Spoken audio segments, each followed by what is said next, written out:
All right, we're here to talk about the Elevate Rack System by Truck Hero. It is a telescoping rack. You can bring it down to 18 inches like you see here, as well as up to 28 inches for higher loads. Mounts into a T-slot channel, which is really the unique piece about this.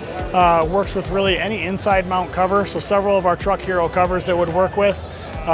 You can also use several different rack systems, so it's a truly universal piece that you can mix and match covers, and mix and match rack systems as well. Ladder rack is rated for 750 pounds on-road and 250 off-road. We designed it, it's a unique design. Most ladder racks kind of follow the contour of the cab. We've got about a 2-degree angle, which gives you full function of the cover that you have with that, whether it's a rolling or folding cover.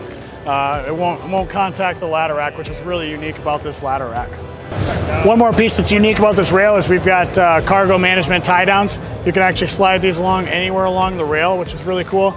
Our rack up here also has a T-slot on the bottom side and the upside that this would work in there anywhere along there. So if you've got kayaks or something, you can tie it down right up here instead of bringing it all the way down here as well.